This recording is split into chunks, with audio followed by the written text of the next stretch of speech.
and hello to all. Welcome to our virtual presentation.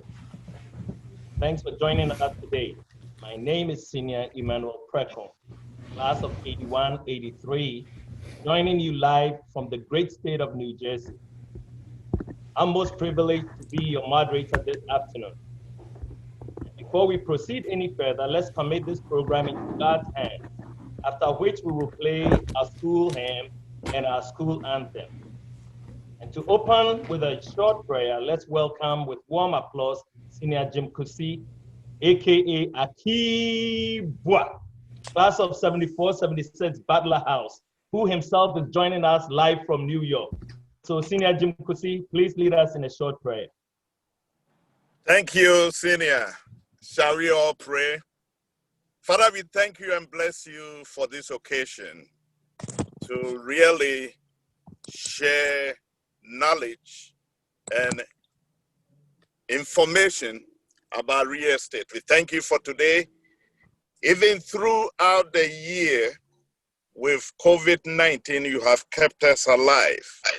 We commit our senior, Ernest, who will be sharing with us. We know that the knowledge that he gives us, we will be able to use it to acquire real estate and acquire wealth for our families that we'll be able to also share with our school. We know that you would take control, be with us, be with the technology, that everything will go on smoothly. In the name of Jesus Christ, we pray. Amen. Amen. Thank you, Senior Jim Kusi. That was a wonderful, powerful prayer. And we thank the Lord for making it possible for us to be here. For your information, this is an Amanfoɔ North America presentation coming to you from continental North America. And to welcome you all, I give you the president of ANA, Senior Aaron Amankwa, also known affectionately as Cincinnati. It's class of 74-76 OT House. Senior Cincy, he's also joining us from New Jersey. He's my neighbor here in New Jersey. So Senior Cincy, over to you.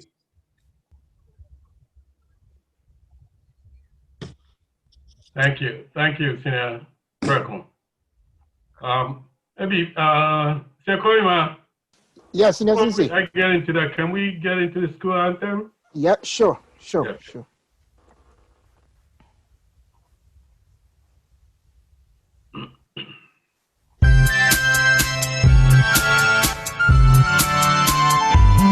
We build our school on thee, O Lord.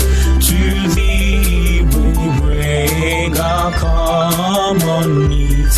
The loving heart, the cheerful word, the tender thought, the kindly deed. Dear Lord, we pray, thy spirit may enrich and bless our school always. Dear Lord, we pray, thy spirit may enrich and bless our school always.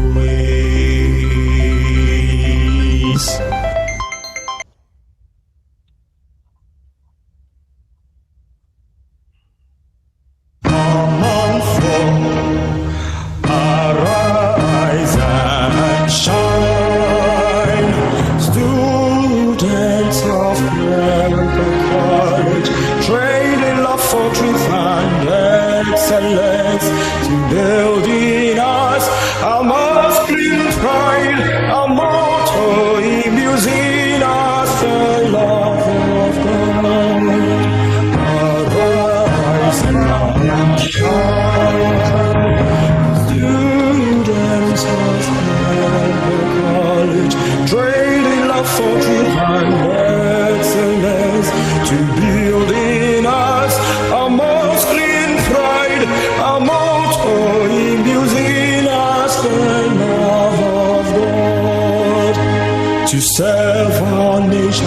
to serve our nation. Clean and strong to serve our nation, to serve our nation. Clean and strong. Subane Nimdia, Subane Nimdia, it rings. Character and integrity. Character and integrity. Character and integrity. Character and integrity. Character and integrity. Character and integrity. Among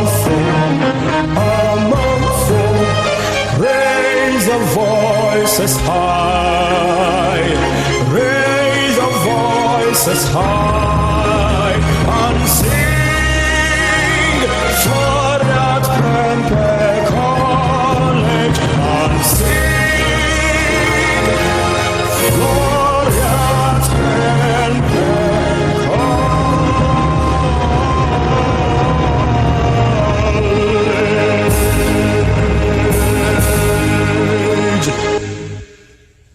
Thank you. Thank you. Thank you. Senior Preco, thank you for your leadership and devoting time to take us through this afternoon. Hello, I'm Amanfo and all our invited guests. On behalf of the ANA and ANAPEB boards, welcome. Thank you for joining in this knowledge sharing session. I know a number of schools, we extend invitation to a number of schools, and they are joining, have joined, or will be joining pretty soon. The list goes on. We have St. Louis, we have St. Monica's, we have Yasantua, Infant Spim, Adisco, St. Rose's, and Abrigels, and the invite has been extended to all others. So thank you all for coming. Senior Kusi prayed over knowledge. And as we all know, the saying goes, knowledge is power. Okay, so Anna plans on bringing to you regularly sessions on topical subjects. Last month, if for those who joined us in a reunion, we had 2 sessions on finances and also a very, very informative session on the COVID. The main point here is to equip all of us with the knowledge and tools to make informed decisions for ourselves and also for our respective families.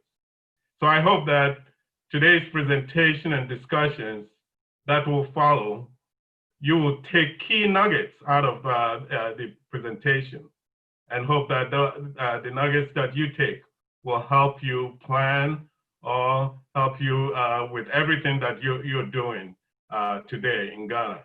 So relative to this topic, there will be an appropriate introduction to that. So with that, just to keep it brief and to get the show going, I will hand it back to Senior Preco over next town over from New Jersey, and so for Senior Preco to get the show on the road.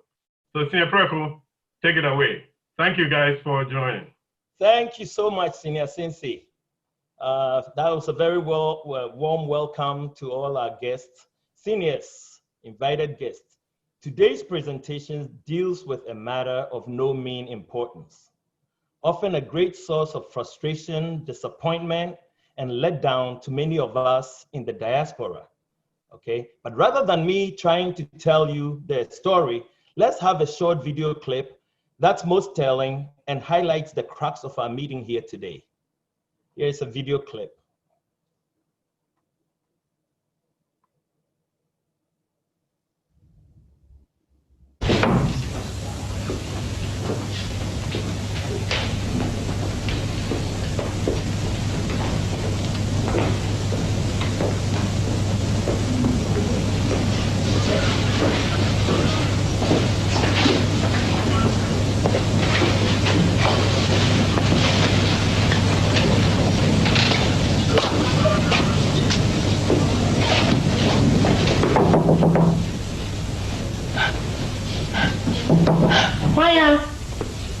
Anya. Who am I? Oh, madam. Come here, Nyako. Madam. I go. Come back. Aye, Barbara. Why?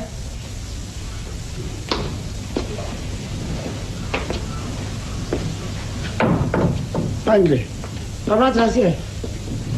Angry. Hello, Yari. I see you on the young here. Oh, so fine, sir. Bisane. Angry. Bisa so hina yo ya. Papa, we know ya.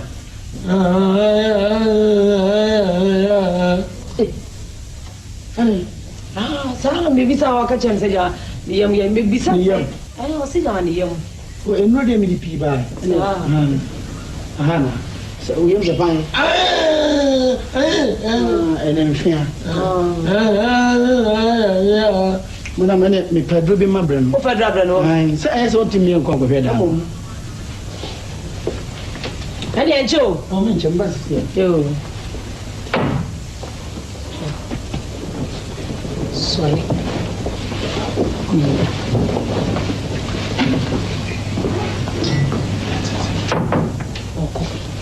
Oko. Oko.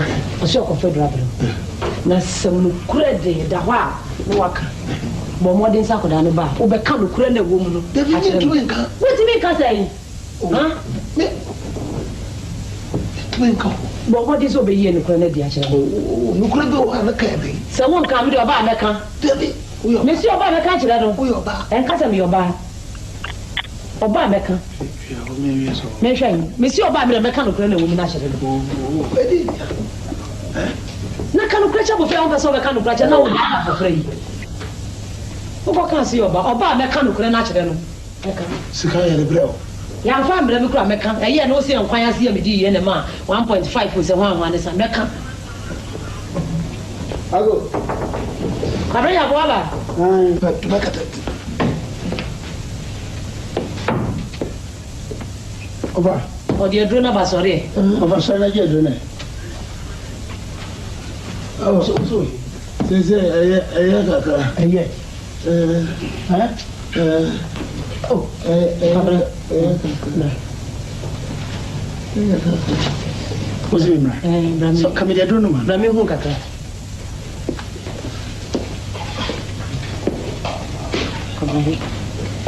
Abela. Mira. There. Ba jo me ba. Asana me no bekan. Bo modern so be pere wuti mu pa. Abela. Mira ba jo me ba me ne kwabra di nkomo ba. Me se bla mun ka sam. Me si me ne ya ko di nkomo. Bo modern say o be pere wuti mu pa no ti ka se mu. No meetie. Mu na ne se. Lebasi. Wo fa yo da ni. O nyare ni be bi. La ila O nyare no bo. Onyare. Ade bentino eza. Ana me ka se pere wuti mu. Na le mi ti a wo twa mu ne se. Ayi sika bi a wo di fra brochire bra no se 1.5 bi. So on fancy da na o. Enu na abo ne yare yo da ho. Bitsama la. Sa ade skana are. O di bisasa ye den. Enu abo ne yare yo da ho yo. Allah, ma ga dit so. Abusia pani ene wo fa. Wo mielu. Mansu bi e beto fi ha no. Wo mo di sika ni nyina ba atwema ko. Pon talate. So what is sika ni nyina atwema so. Anu ti na wo ba ye ya. Wa petu ayare. Unso no aka sa de ka kiro se amefa na wo twira. Won. Nti misro wa se bo mo di so be plutri. Kwabra. Misro. Ati. Esu. Na mensu. Ati. Be ma na nu madura anyu. Wo mu se ti ya sika wo ya bronzam. So ka so be di akire. Ba ya de emfata.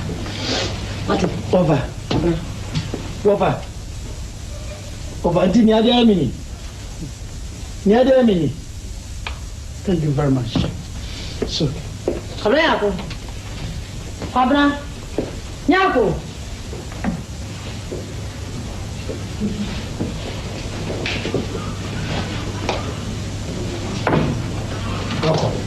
Ko bizam soko.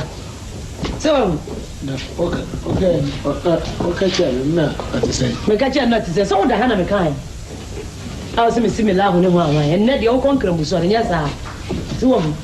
Our friend woman about his son, what didn't hear woman. And the bombarding so the cock of Rebusia Pen, never become when yes, cano, or the Aquacomacodano. So what? You, so penning to let you know, this is a bonus. Where What is the cup bonnet? When you was up and what is the cup bonnet, Papa? You know they do. What they want to do?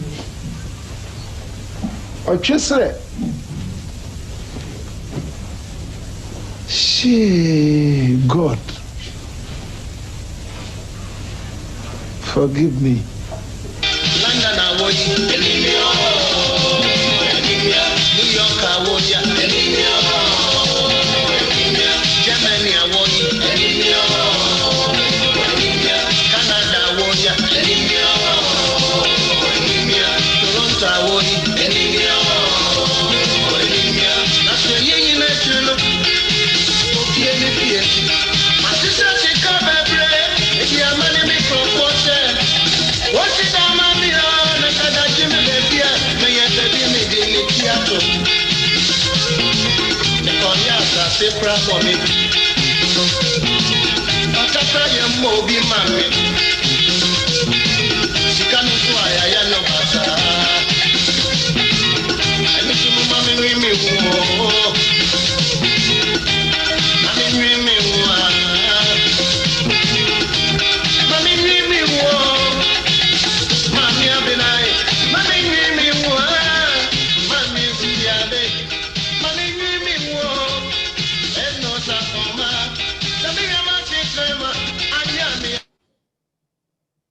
Okay.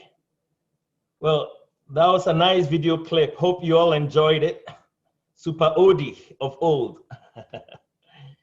Okay, so you see, many of us have our own story to tell. You know, you're trying to have a little place where you can retire to of your own, a little home, and it's misused, you know, or even when you're trying to do either your family misuses it or the government, there's digging fee, land guards, building permit, and so on and so forth.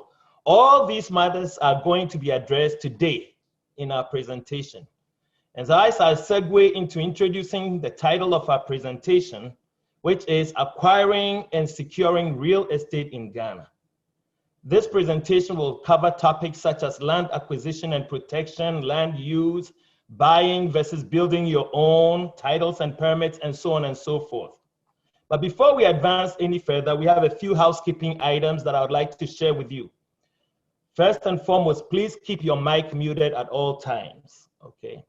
If you have any questions, you can type them into the chat box and we will make sure that we are tracking the questions. And in the end, we will have an open mic Q&A session that will address all your questions. And when it's all over and done, we invite you to hang out and mingle with us. Maybe grab a bottle of wine or something and hang out with us to socialize a little bit. So without further ado, let's give you one very great and famous Amanfoɔ. Senior Sambo Quay, also known as Aloma, is class of 76, 78, Butler House. He is currently the ANA board member and the president of our investment arm, the Amanfoɔ North America Prempeh College Endowment Fund, in short, ANAPEF.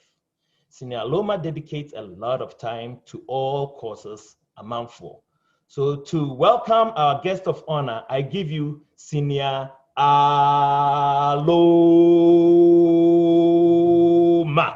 Malo, malo, malo. Senior Preku, thank you so much. Thank you so much. You're welcome. Thank you so much.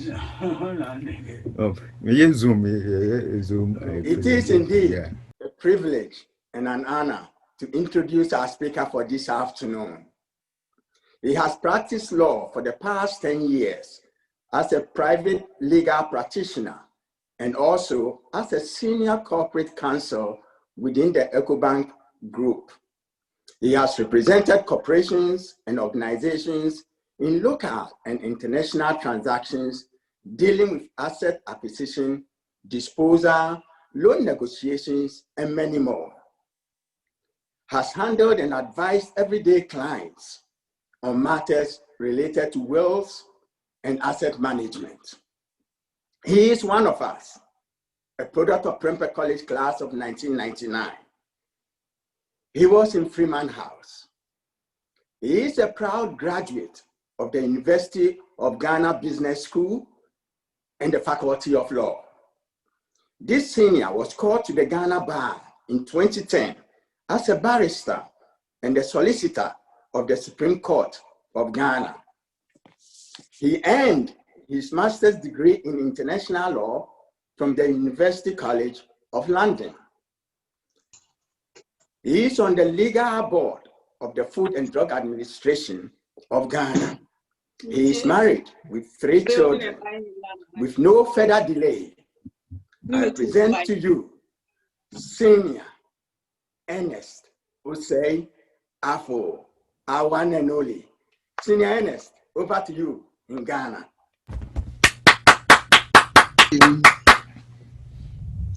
Thank you so much, Senior Aloma, and all the distinguished seniors. When I look at the faces, and I feel like I should be the small boy who should be sent within the team. But I'm privileged tonight to be given the table with my seniors. Somebody asked, well, how come Prempeh College, everybody's senior? I said that this is the college where every senior has a senior. And it is a privilege to belong to this wonderful college of ours. As we actually, it has already been introduced already, so I will just jump straight to the presentation without much ado. And I will share my screen so that we can follow the presentation. Yes, land acquisition, we all know the importance and how difficult it can be, frustrating, and you can use all the adjectives in this world, and I'm sure each one will fit very, very well into the equation. So let's just fasten our seat belts and hope for, I will just try to do the Prempeh College way to please my seniors. So thank you, Senior Aloma, and thank you, everyone. So yes, I think we've done the introductory matters already. And as we have said, land is a vital component in wealth creation. You cannot create wealth without land. And we know that ownership and dealings in land is very critical, just as many other properties like gold and what have you. However, the nature of land and its peculiarities has led to more issues which patrons must consider ahead of getting involved in land transactions. This is more so because land is intangible and it is immovable, as the song said. So the same way, land is not like adaka where you can easily carry with you anywhere you go. It is fixed in supply. So whereas our forefathers who were maybe Adam and Eve had the whole world to themselves, and progressively the 2 million population had the same space of land to themselves, so is over 7 billion people on this earth today. So we are competing for the same land space available today. So it makes it very interesting in character.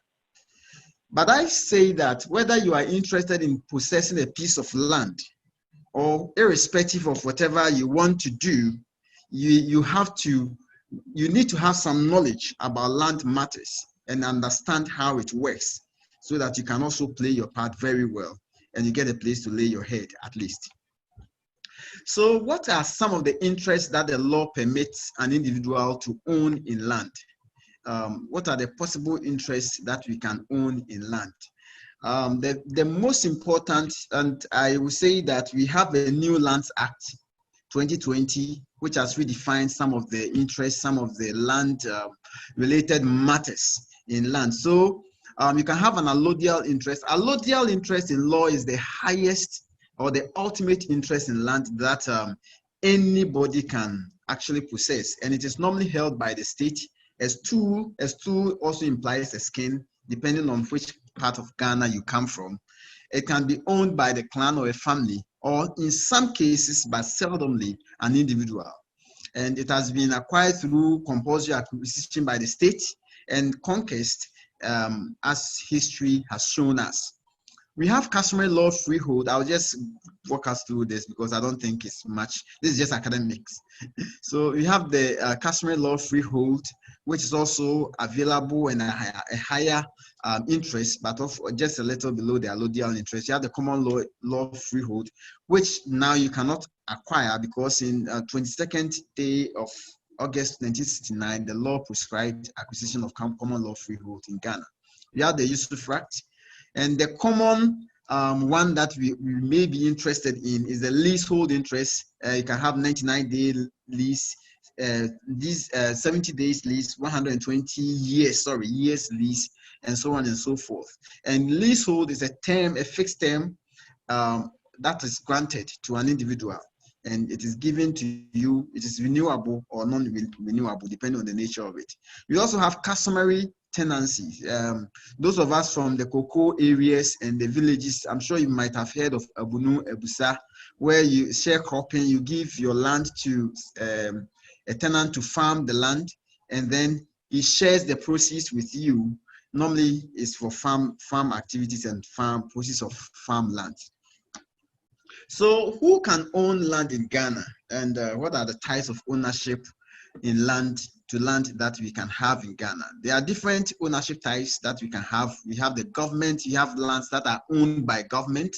We have lands that are owned by stools or skins. We have lands that are owned by family and individual.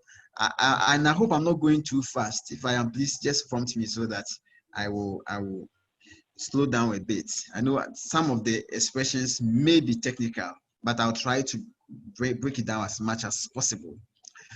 Now, these interests are very important. The importance of knowing these interests is that the various incidences of land possession or ownership may be different. There are some nuances that you need to appreciate. For instance, if you live on a government land, the incidences may be different from living on a stool land or family land. So that's why it is necessary to know what kind of land you are getting yourself into.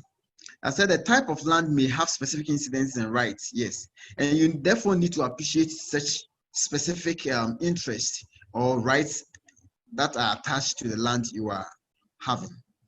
When we look at government lands, for instance, they are acquired formally. Normally government, if you come to Ghana, it's not like UK and some of those jurisdictions where the government owned the land by itself. In Ghana, almost all our lands were either owned by families, stools, skins, or clans, and to some extent individuals. But the government, through compulsory acquisition and vesting, has acquired a large tract of land in us. Now the State Lands Act has been repealed by the Lands Act 2020. So that's why I've put question mark here. So there's a procedure which the government has to go through if the government wants to acquire your land compulsorily for the interest of the public.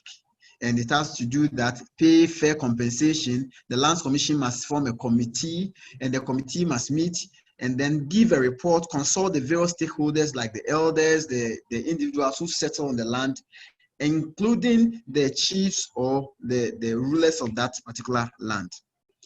So you look at lands like, if you are dealing in the land around cantonments, Laboni, Osu, and in the Koforidua, New Japan lands, for instance, in parts of Sunyani lands, and most parts of Kumasi itself, and some parts of Takrady around the Windy region, some areas, and Tema, you may have noticed that such lands were possessed by government, or the government acquired them. For instance, in 1958, then even before 1958, the governor of Gold Coast, before our independence, acquired a large tract of land which was passed on to the state, the TDC, Tema Development Corporation, to build the Tema Township.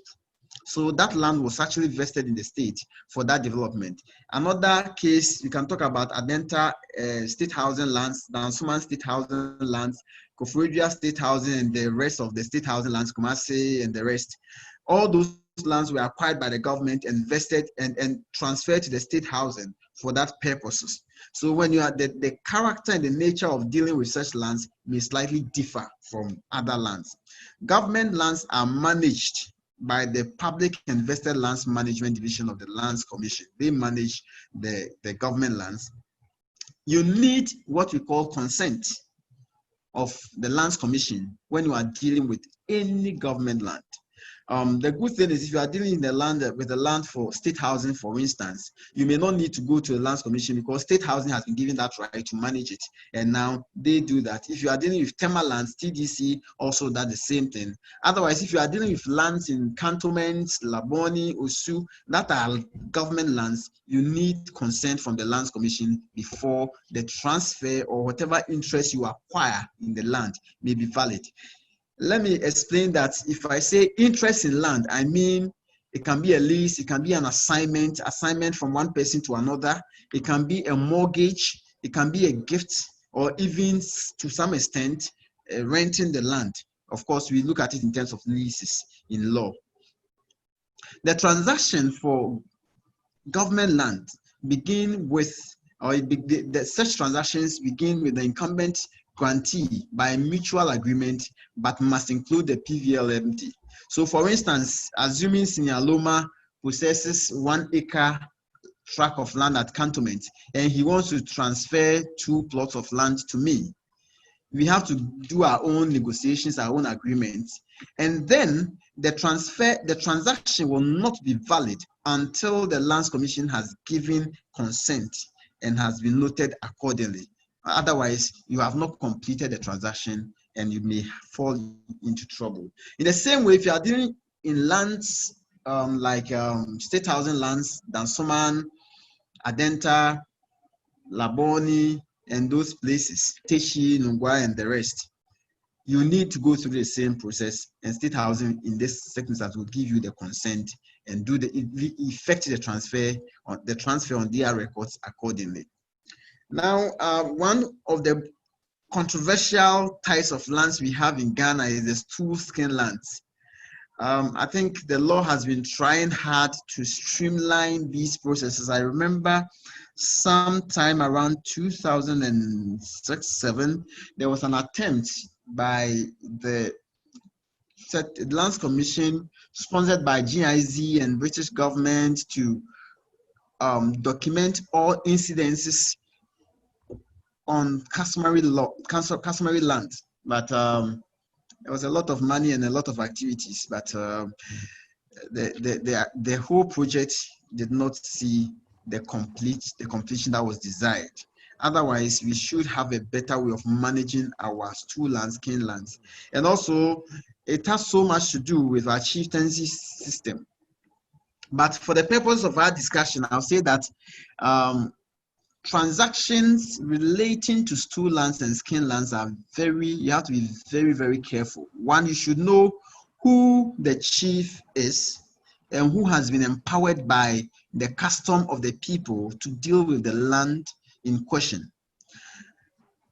Any land, any stool or skin land has to be signed by the... I lost it. Come and help me again.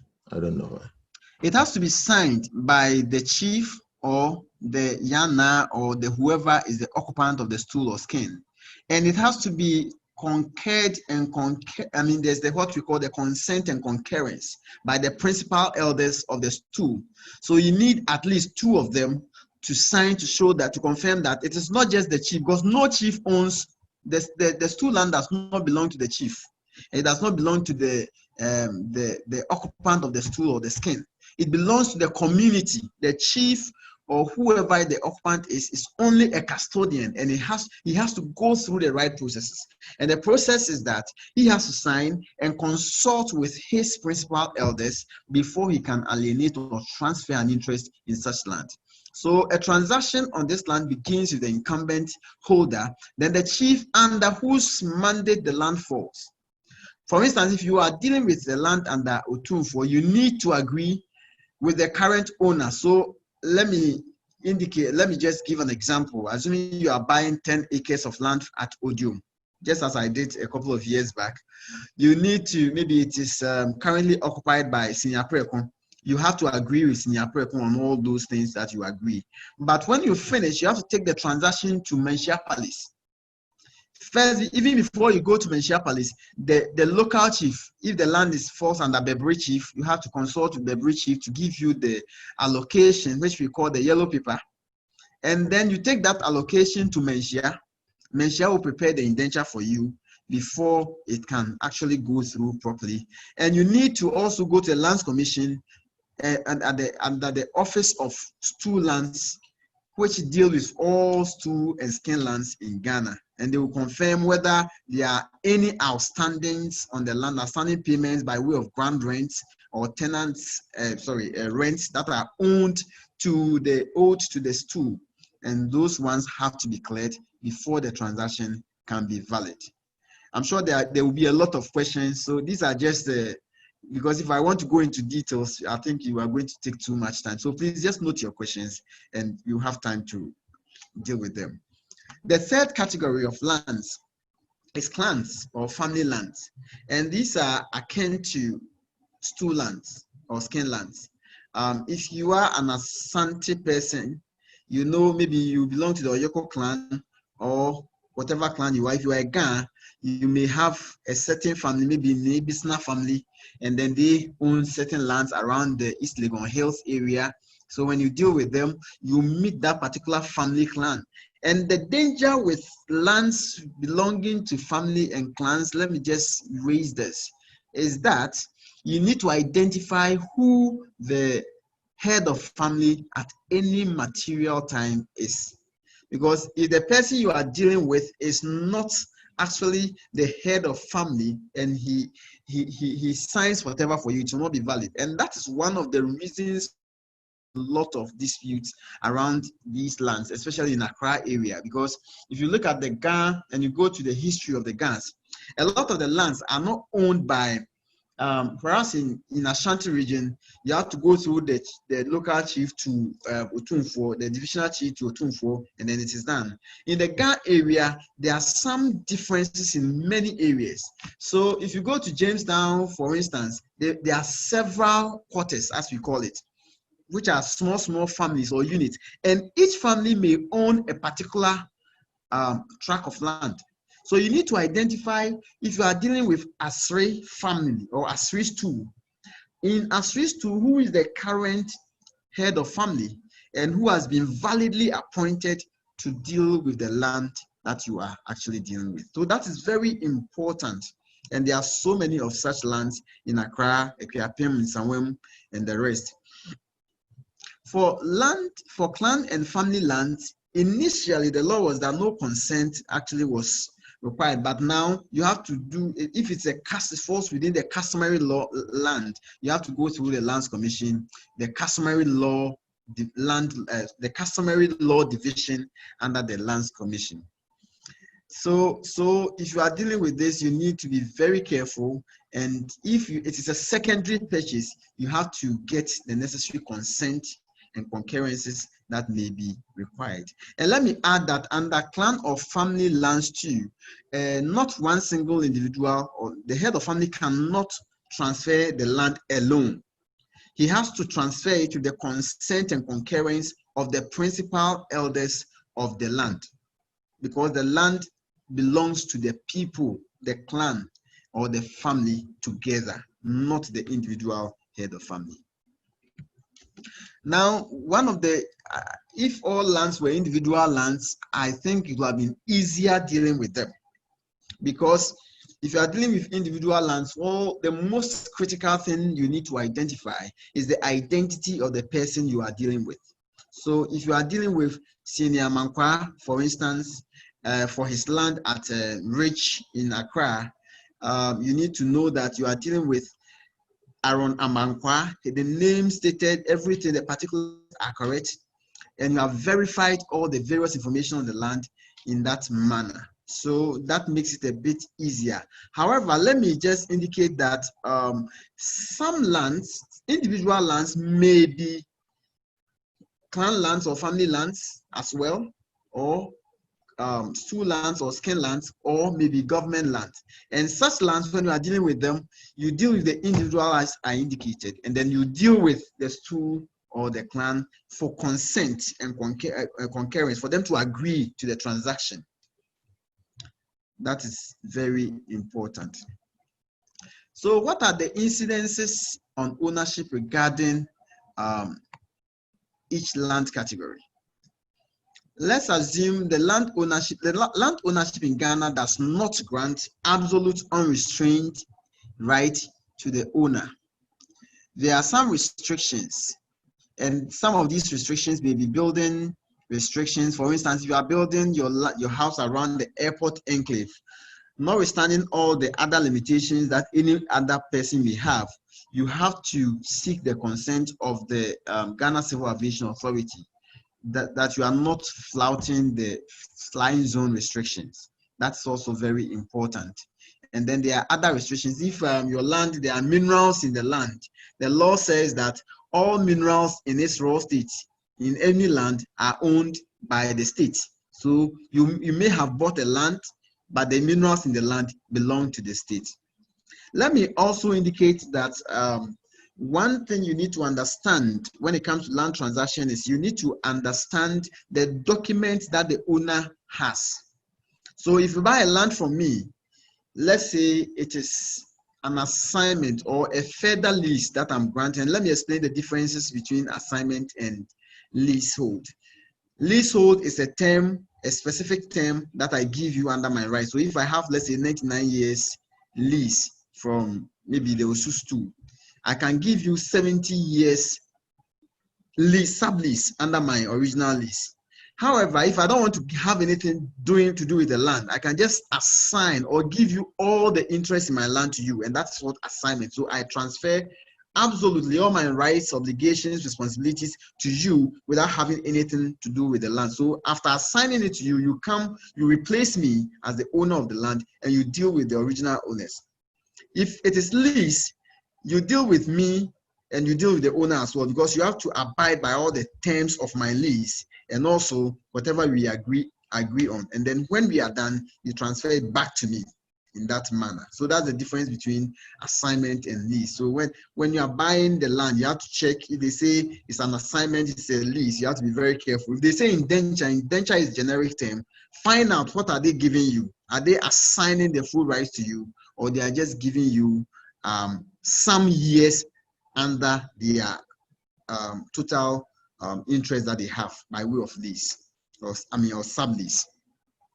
Building permits are also very important. We'll look at it. We'll look at it because failure to acquire proper license will give the district assembly the right to demolish your property and surcharge you with the cost of demolition, or can order you to do so. And I've talked about minerals already, because we don't have all minerals in the land and then in the sea everywhere belong to the sea, to the state, and not even the family or the stool, but to the state. Now, how can one acquire a land? You can acquire land by gift. So if you want to dash your land to your children, that is one of the easiest ways of transferring, because for gifts, it is easier. You don't even pay so much of the cost associated with other transfers.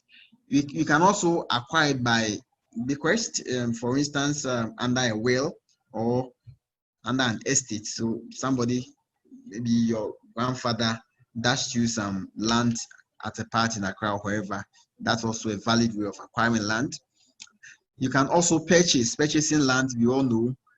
You can also, this one, these days, it is very difficult because possession, it is very tricky, because if I occupy your land for extensive period of time, I can, to some extent, possess the land. And we all know the adverse possession rule, which says that if I occupy your land for 12 years uninterrupted and without you raising any issue whatsoever, and I actually remain in occupation for that extensive period of time, it will be difficult for you to actually get your own land back. And occupation, if occupation was one of the means that people like the Zongos were created, because they come, you give them the parcel, this is the Zongo, they acquire it. You cannot say that now I'm going to sack all the Zongos from Kumasi, because they have actually gained proper interest in the land today. Conquest today, you cannot go and conquer anybody for his land, but it was one of the means of acquiring land in those days. So it's actually, we say that it's archaic in today's term. It is very important to know that one of the cardinal ways of protecting your land is by registration. And indeed, the law also requires each and every individual who owns land, even beyond individuals, to register their land. And if you don't register your land within 2 years under the new act, if you don't initiate, you are supposed to initiate the registration process within 3 to 6 months. If you don't do it, the Lands Commission is empowered to register it in its own name. And then you, the individual who owns the land, you don't have the right to transfer the land, and unless you go to Lands Commission and go through specific processes before you can do that. So registration is very, very important, and every land has to be registered.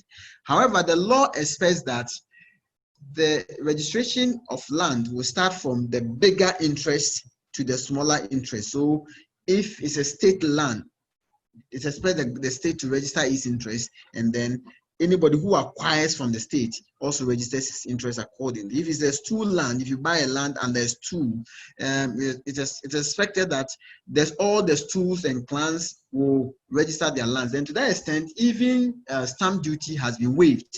So stools and skins are not required to pay stamp duty, so that it will encourage them to register their land. And then each individual who acquires an interest will also register. And you can register everything. You can register leases, you can register mortgages, you can register even your tenancy beyond 2 years. You are allowed to register that interest at the Lands Commission. Registration begins with the indenture and the site plan.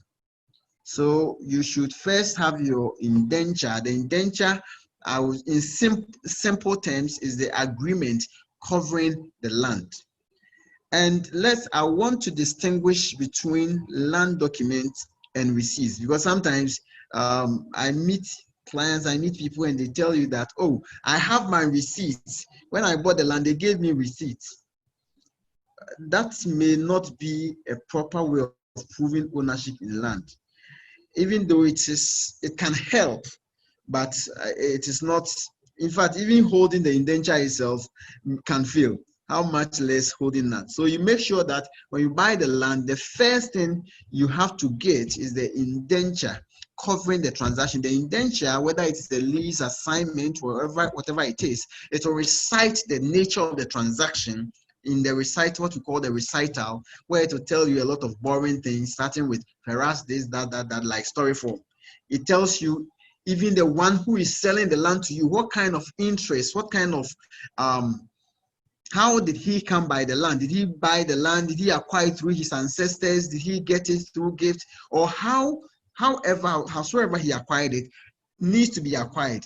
Whatever document he was holding, you need to recite it before you come to the current transaction. So now, therefore, this transaction witnesses as follows.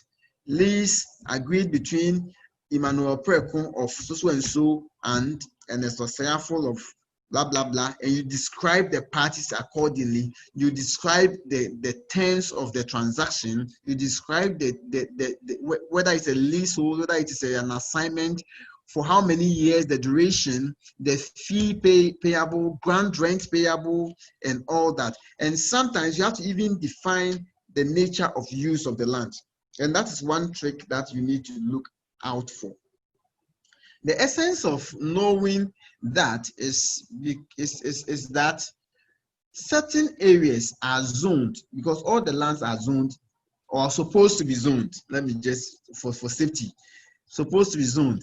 So if you buy a land around, let's say, at the seashore, and you want to build a residential house there, you may not get a permit to build because that place may have been zoned for fishing. You may, if you buy a land around forest area and you want to use it for residential area, you may not get a permit. If the area is zoned for specific purposes, you need to be very careful. The purpose of the land is properly defined in tune with what you want it for. And I see this a lot. Most of the time you see people holding indentures and then the land shall be used for residential purposes only. And the person tells you, I'm going to build a school.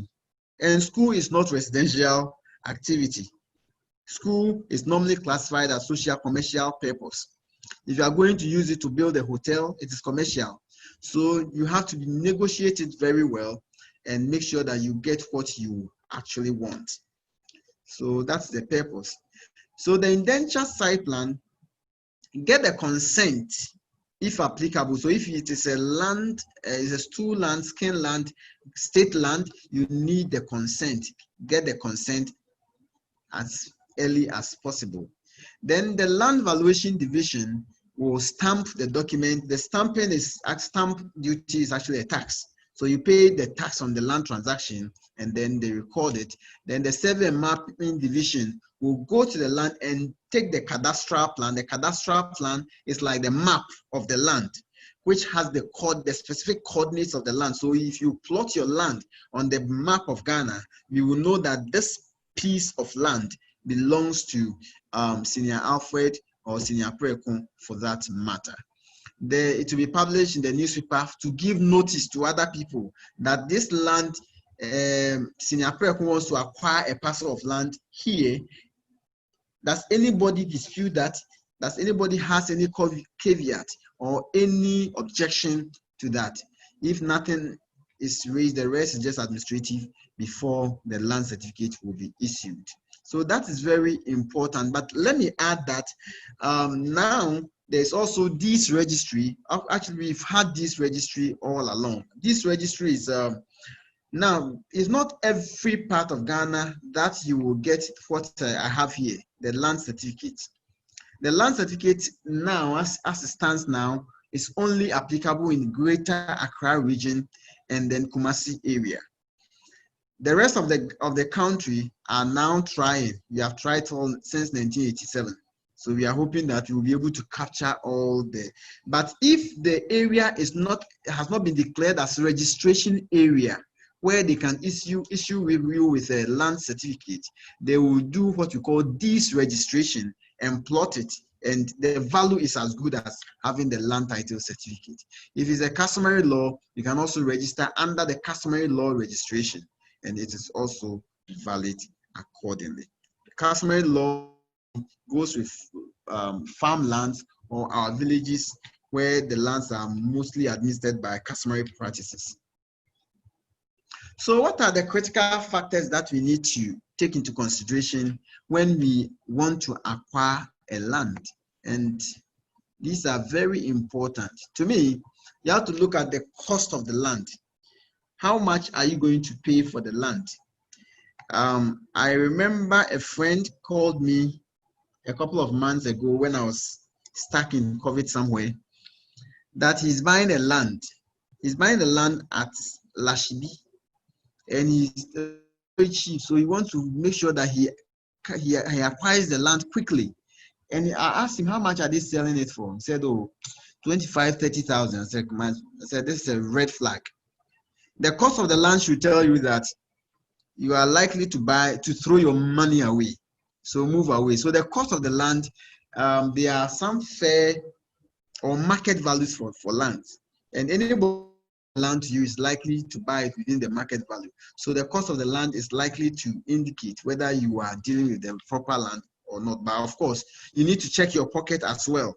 If you want to own a piece of land at Cantonment or Rage, then you need to be owning hundreds of thousands of Ghana cedis to millions. Sorry, of dollars, US dollars, not Ghana cedis, to millions. Because now lands at even East Legon is about $250,000.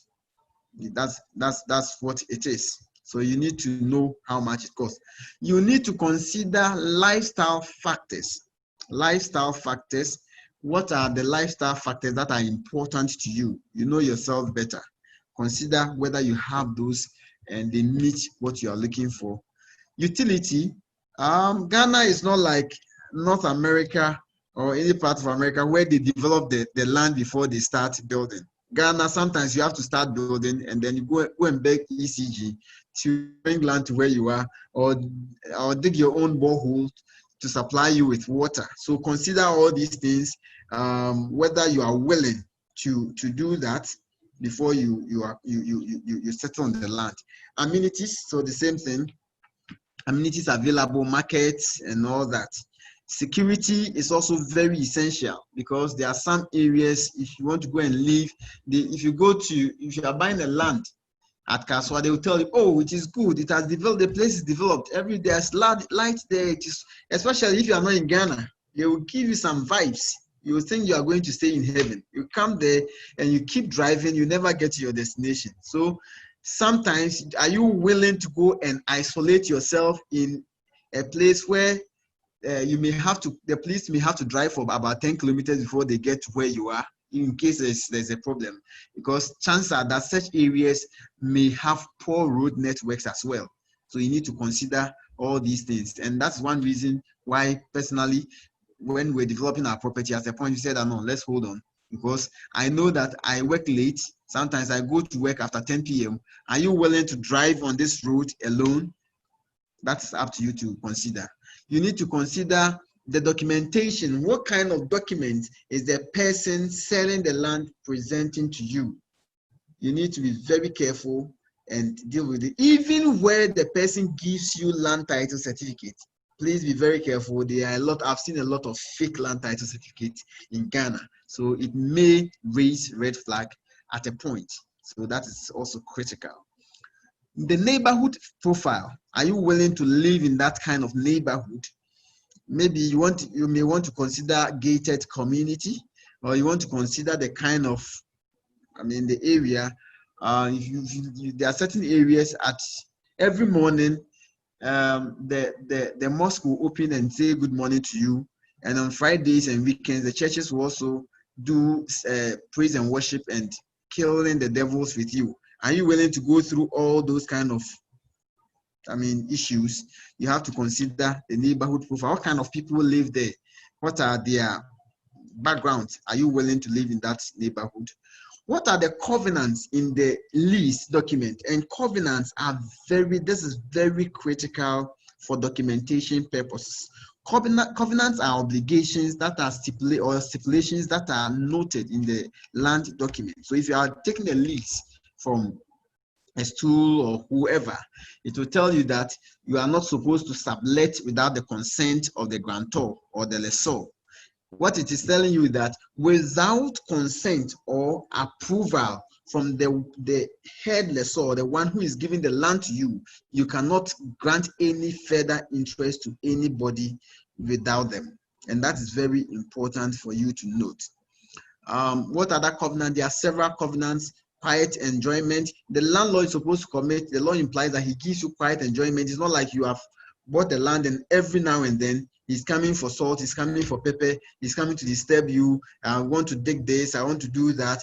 That is very important that you know. So note the covenants that the document entails. Then consent. Are you required to procure consent for the land? Who are you supposed to get the consent from? Is it from the government, from the state, from the stool, from the head lessor?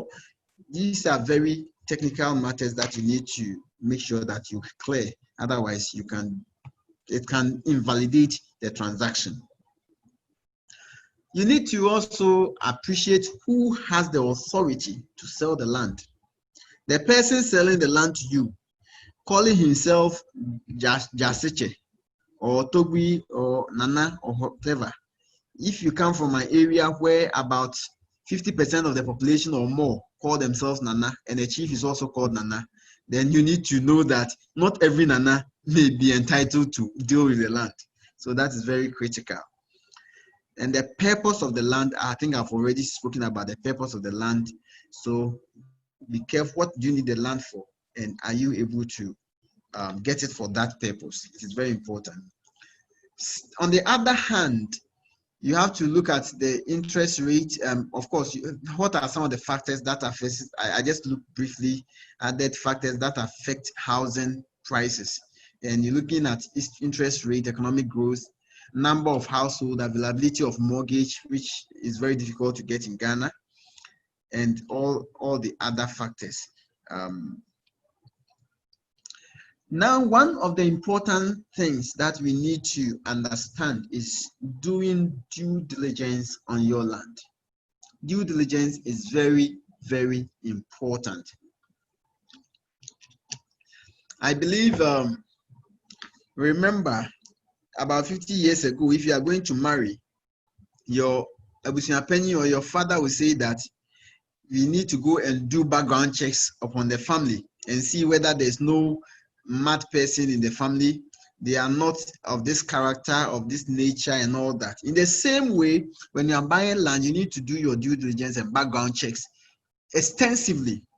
And let me say that that is where, from my experience, I may be wrong, but since I'm speaking with largely bogus, let me bring this experience. The first land I bought, I told the seller that I was going to do a search on the land. By the time I came back, the land had been sold by a bugger. He said that some bugger came and then he was just willing to pay.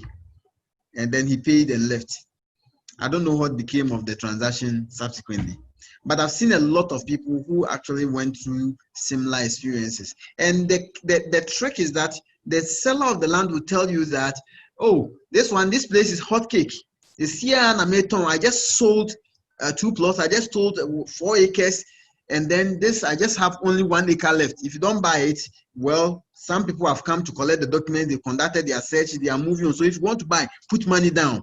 So that in most cases, it's a trick. Buying land over 100,000 cedis and above is not something many people will be able to chase that quick. So you need to take your time and make sure. To me, it is better to lose the land, to lose the transaction than lose the land and your money. Because if you lose the transaction, you can have other transactions to do. And thankfully for me, the subsequent land I got was even better than the former. And it is very important. They will tell you somebody has come to look at it, somebody has paid money, all sorts of things. And of course, he's a seller. And once he's selling, he will tell you all sorts of things to make you happy. The first thing that you need to consider, the next thing you need to consider again is the neighborhood profile, neighborhood profiling. You may want to ask people around where the parcel of land is. What you are buying a land in a developed place like say Dansoman, East Legon, Laboni, Salam Down, you see a let's say 1 acre land there, nobody has done anything to it. I think something should encourage you to ask the question, why has this land been vacant for all these years? Is there litigation on this land or something happened? So that is very critical. Ask your neighbors, what do they know about the land? Have they heard anything?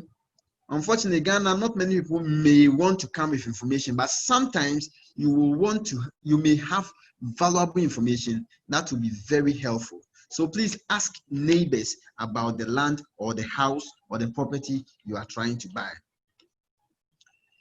Next is do a sale and purchase agreement with the vendor. This is one thing that many people don't do. Sale and purchase agreement tells you that I want to buy this land and you want to sell this land to me. These are the terms under which I want to buy the land. These are the terms under which you will want to sell the land to me. And then you put all those things. This transaction will be completed in 3 months. And within the 3 months, I'm supposed to do my due diligence, my searches. I'm supposed to do this and that. And then maybe I should test the land by going to put some sand and trying to erect the walls or something. And you should agree all these things with the seller. If you do that, by the time you go through the cycle of the sale, you know that the land is, whether the land is genuine or not. The next thing is request the vendor's documents. What kind of documents does the vendor have? Look at it, examine the document, and then know that you can live with the terms of the document and you are comfortable with it. The next is do your own site plan. And I say this one, my heart's on this point. I have had the experience, the unpleasant experience of advising a client who lost his land. What happened? This client bought a land at Spintex, Sakumono, Spintex, 2 plots of land in 1992. Now, what happened was that he bought the land from a family and initiated his registration processes. The person who was doing the registration did not follow through with the transaction, not knowing the Land Commission had raised a caveat on the query on the registration, and they didn't know. So everything, he thought he has his land lying there. Some 15 years later, when I think about 2012, when I was just 2 years at the bar, he approached me that his land, he went there and realized somebody was building on his land. So, you know, when you are 2 years, you are very aggressive and you want to fight. I went to the land and then started engaging, then all that. Then we decided to go for injunction to prevent them from building. When we went to court, we got the initial 10-day limited injunction, of course. Then they had to bring their documents. When they brought their documents, I looked at the document, I started examining it. I realized that they also had indenture covering the same parcel of land.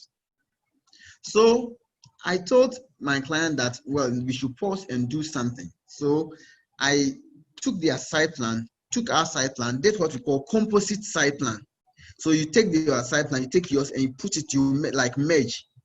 And we realized that our land, what was transposed on the site plan was different, was about, let's say, about 4 plots away from what was sold to him. So it has shifted. When they were doing the site plan, what I realized that it shifted. And when it shifted, it displays the whole thing. So whereas he thought his plot was, let's say, where Freeman House is located, his plot was actually Pearson House.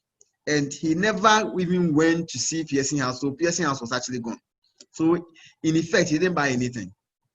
And that is the reason why it is important for you to take your own surveyor, go to the land, pick up your points, pay for some 2,000, let them do that site plan for you, and that will confirm or deny whether the vendor is the actual person or the land he's selling to you is what you know. It is very, very important. Another reason is that people intentionally do that. If you go and see some of these people, agents walking around land, and some of the family people walking around land, and sometimes you go to a family, there are about 3 lines. So one family, you have about 3 lines. You are not too sure. So line 1 will go and sell the land, line 2 will go and sell, line 3 will go and sell. So sometimes they play these tricks.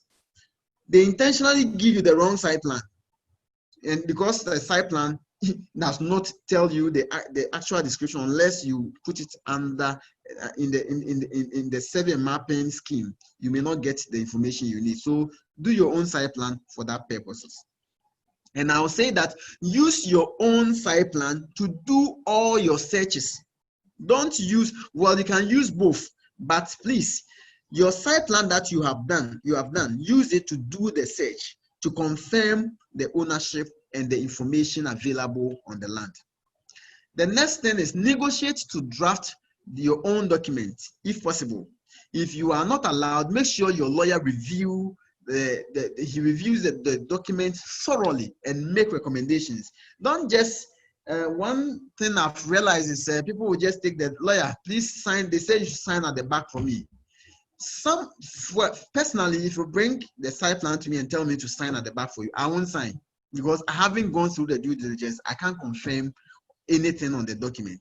So please, I will advise seniors that if you are going to buy a land, please just be ready to spend on this site plan, getting a lawyer to advise you and making sure you get the right information as much as possible.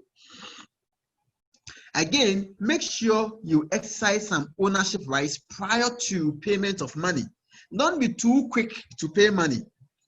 Just try doing some digging. Put some stones, some sand on the land. Try and negotiate if you can do the fence wall before you pay. And it will help you. Once you start digging or doing an activity on the land, if there is any adverse possession, the person will definitely come and he'll come and fight you. And that's where you know the kind of dispute that may be ripe on the land. Searches and approvals must be done by your lawyer, or your lawyer has to agree to whatever it is there. Get receipts for every payment that you make, and get the indenture executed by the rightful persons. Who is the right person? If somebody purports to be holding power of attorney, you need to be very, very careful with that.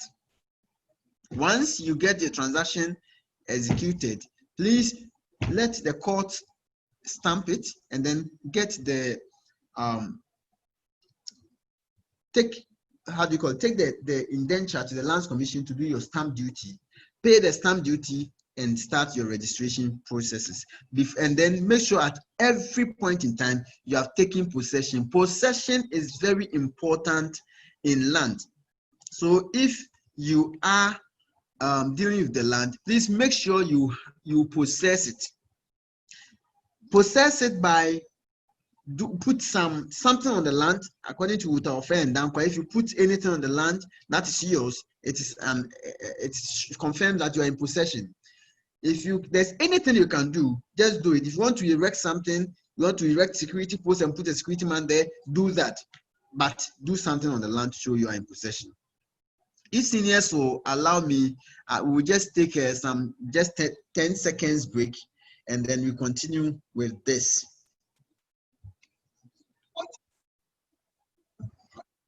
Okay.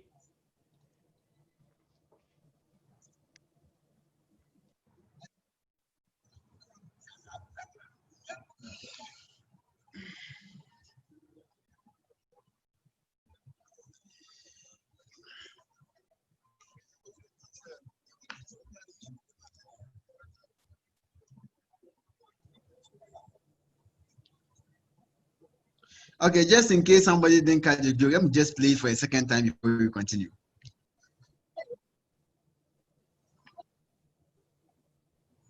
No volume though. Yes, it's Ernest, your sound is not coming through at all.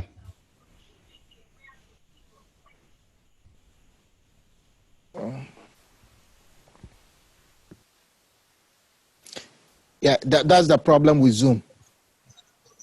He's playing the audio is actually attached to the video script. So, but if he doesn't use it to share his sound, that's the problem.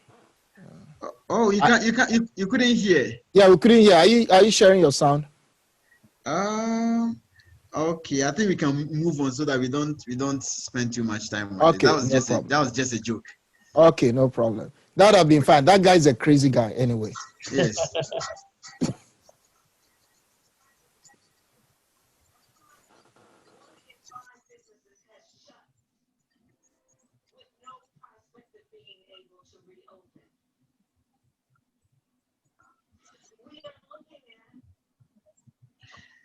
Okay, so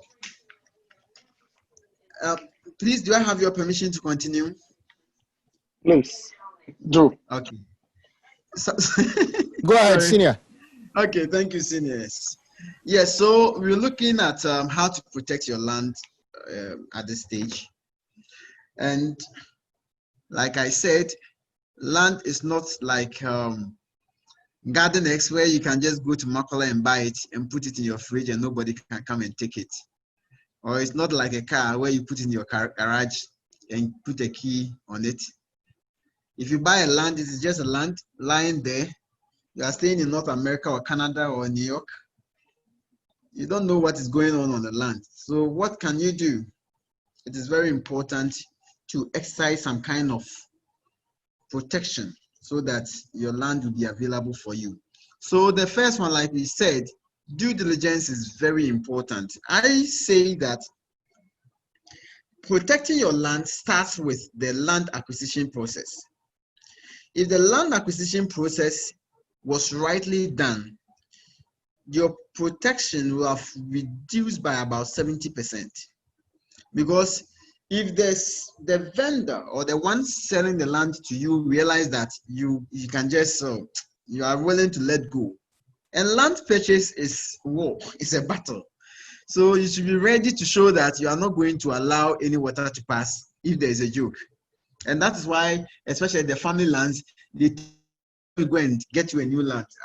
Let me just go and get you a new land, which is just here. And because in most cases, people don't want to litigate, don't want to go through the process and all that. It's okay, you take me to a new land. And you realize that the same cycle keeps going on and on and on and on. So be very careful with the process, the acquisition process, and get it right from the start or from the onset of the transaction. Register your interest at the Lands Commission as much as possible. I've talked about registration processes and what you have to go through. Please make sure you've registered your land or you have initiated the registration process.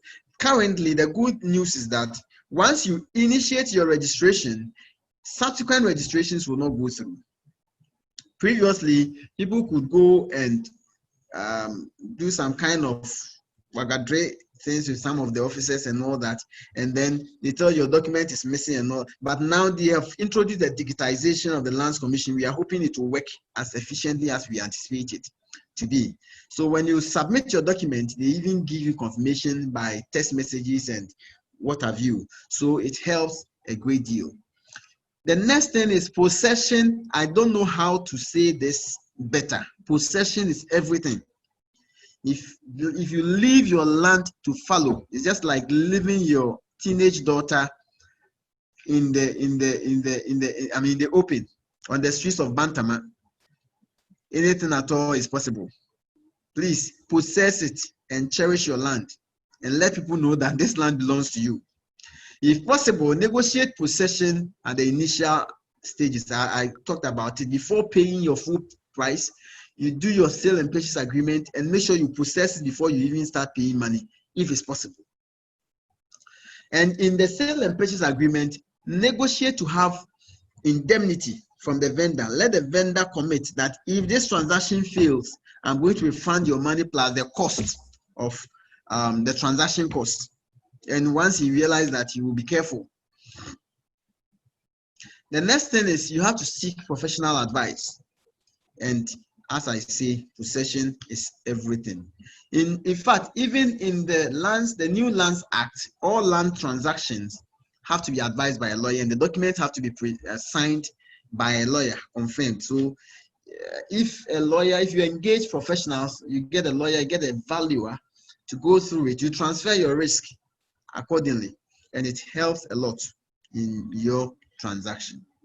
Somebody raised the issue of land guard, so I decided to just briefly talk about land guardism in Ghana.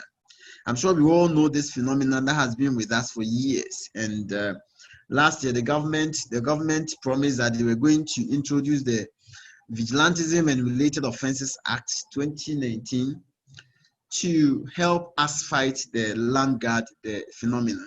I don't know whether it's because of the COVID-19 or is the act. I think largely it appears land guardism is a bit lower now. I hope it is true. I haven't done any scientific assessment, but from what I hear, it appears it's gone down a little.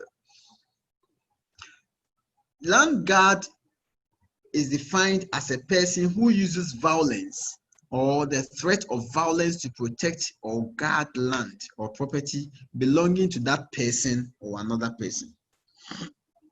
That is how the Act defines land guards. Another thing is that the offenses related to land guards are not limited to the person holding the cutlass here who calls himself the land guard. A financier of the land guard is equally guilty and is subject to imprisonment 10 to 15 years. A facilitator, a person who facilitates the land guard's activity, you can go to jail for 5 to 15 years. If you engage the services of a land guard, you can go to prison for 10 to 15 years. So, and if you are a land guard yourself, you can go to jail for 10 to 15 years. So, the law has tried to create these nice sentences to avoid or prevent land guards. But the challenge is, will it work? That one, we hope that people will prosecute, people will complain, because the police has a unit that deals with land crimes and land related activities. If you have the right document and you report to the police, they will actually make efforts to fight that crime and in that order treat it as a crime. But also you need to do other things by going to enforce your rights if it goes beyond just land guardism. Well, somebody may ask, if I have my land and I want to put land guards on it, what happens? By the nature of this act, if you put somebody who you can define as land guard offense, you, the player, you are both guilty of the offense. But you can put a security man there to protect your land, just as you protect any property that you have, and that is different. Let's look at land use and permits. When acquiring a land, the purpose will determine the nature of the agreement, and I've talked about the purpose of the transaction. And that is very important because of the zoning requirements that we have in our law under the Spatial Land Use and Spatial Planning Act. Land can be for residential purposes, can be for commercial purposes, or can be for farming purposes. So you need to understand the land you are buying. What is the purpose of that land? Does it conform to the planning scheme of things? Because there are certain restrictions and you need to conform to that. Sometimes the zoning requirements can be changed. For instance, if you are doing real estate and you are building for, let's say, about 30 housing units, they can change the zoning requirements, but there are some perimeters or indicators that you need to meet. The Land Use and Spatial Planning Act 2016 provides for planning, use, and approval of building permits. So each district is required to have technical subcommittee which shall prepare and review the district framework. So that's the zoning requirement and the structure and plans and all that, the structural plans. And that is where we got the street addressing system, which we started naming our streets in Ghana.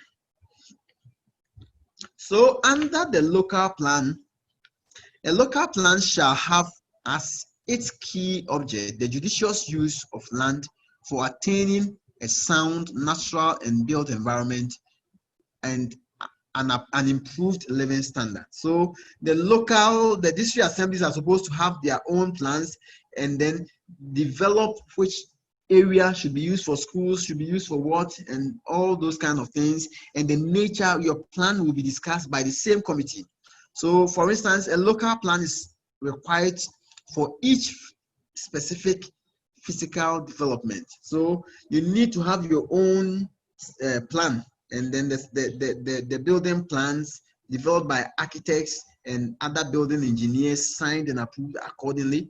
I think you need about four copies to the plan, and they're saying that the local plans shall be drawn up and adopted before the approval of a development scheme in respect of the layout of land for more than 20 individual plots each. And this is actually for real estate. So if you are building about 20 plots, you need to have that kind of layout, and it has to be approved before, and you have to indicate your gutters and all those planning specific things, the height of the buildings, tree reservations, your greenery, what are you conserving, if you are building about 20 units in a real estate, then you need to provide certain things, and all those indicators have to be provided in your plan before it to be approved. So that is for anybody who may want to consider real estate. But of course, if there's anybody like that, you can discuss further and look at because there are more detailed requirements than just for ordinary person building 1-2 houses or housing units. And so that plan, there's that, like I said, the zoning requirements are there, and you need to know the zoning scheme and all the technical issues, the technical and the specific issues have to be agreed.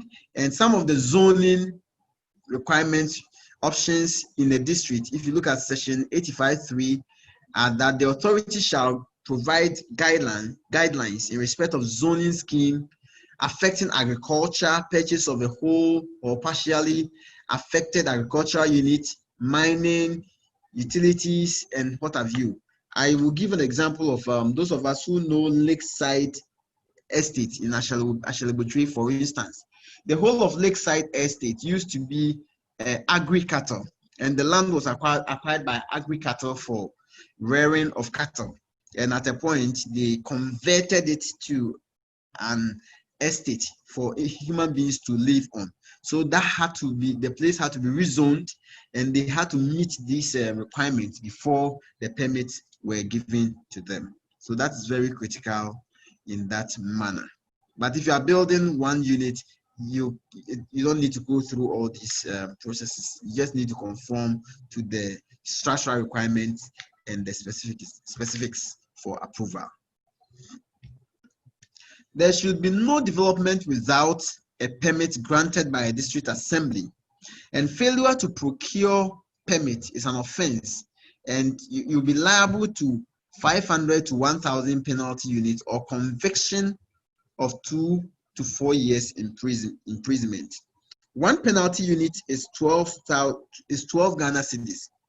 So 1,000 penalty unit is 12,000 Ghana cedis. So that is the prison term, and half of it 500. So it's between 12,000 and half of that. The owner may be notified to remove, like I said, the district assembly may ask you to remove your nuisance or whatever you've put on it. And if you don't, they can remove it and charge you with the cost.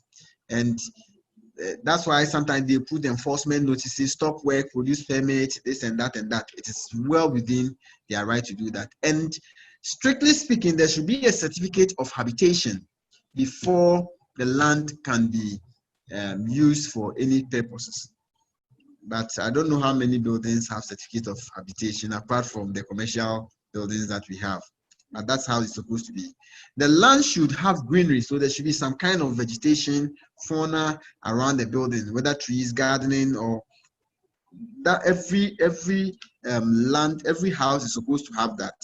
As to whether we have that, that is for a different conversation altogether.